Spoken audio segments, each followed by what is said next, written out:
Janasena party అధినేత పవన్ కళ్యాణ్ జనసేన ప్రస్థానం పేరుతో తిరుపతిలో బహిరంగ సభ నిర్వహిస్తుండడం రాజకీయ వర్గాల్లో చర్చనీయాంశమైంది. జనసేన పార్టీ కార్యకర్తల సమావేశంగా ప్రకటించినప్పటికీ భవిష్యత్తు రాజకీయ వ్యూహాలపై పవన్ కళ్యాణ్ అభిప్రాయాలను వెల్లడించేందుకు తిరుపతి వేదిక అయ్యే అవకాశాలున్నాయి. సరిగ్గా 8 ఏళ్ల క్రితం చిరంజీవి ప్రజారాజ్యం పార్టీని ఆవిష్కరించిన ఆగస్టు నెలలోనే పవన్ కళ్యాణ్ తన పార్టీ ప్రస్థాన సభను తిరుపతిలో నిర్వహిస్తున్నారు.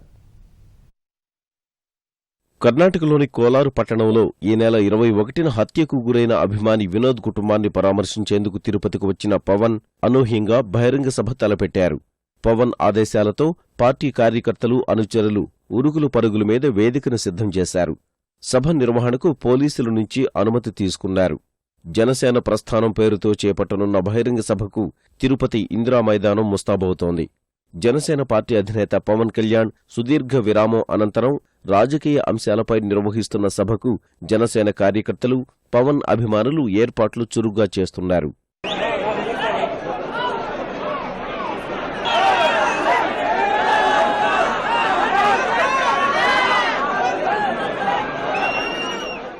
రెండు రోజుల పాటు తిరుమలలో బస చేసిన పవన్ కళ్యాణ్ శనివారం ఉదయం సుప్రభాత సేవ, జాపాలి ఆంజనేయ స్వామి దర్శనాల అనంతరం సాయంత్రం జరిగే బహిరంగ సభలో నేరుగా పాల్గొంటారు. సాయంత్రం 4 గంటల నుంచి 7 గంటల వరకు జరగనున్న బహిరంగ సభలో కార్యకర్తలకు జనసేన పార్టీ రాజకీయ ప్రస్థానాన్ని వివరించే అవకాశముంది.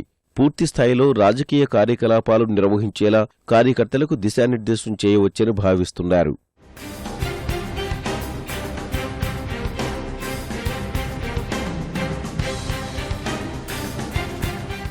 పవన్ కళ్యాణ్ అనూహ్యంగా తిరుపతిలో బహిరంగ సభ నిర్వహిస్తుండడం రాజకీయ వర్గాల్లో తీవ్ర చర్చనీయాంశంగా మారింది. గత సాధారణ ఎన్నికల్లో భాజపా, తెదేపాతో దోస్తీ కట్టిన పవన్ ఎన్నికల అనంతరం మౌనం వహిస్తున్నారన్న విమర్శల నేపథ్యంలో తిరుపతి సభకు ప్రాధాన్యత ఏర్పడింది.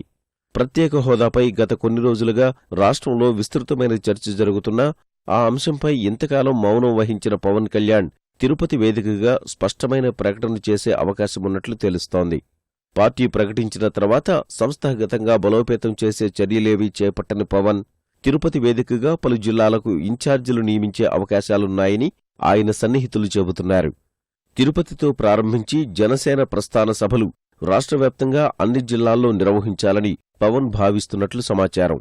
అదే సమయంలో కాపు రిజర్వేషన్ వ్యవహారంపై రాష్ట్ర ప్రభుత్వానికి సూచనప్రాయమైన ప్రకటన చేసే అవకాశాలున్నట్టు తెలుస్తోంది. తిరుమల పర్యటనలో ఉన్న కొందరు కాపు నేతలు పవన్ కళ్యాణ్ కలిసి ఇదే విషయంపై చర్చించినట్లుగా తెలిసింది.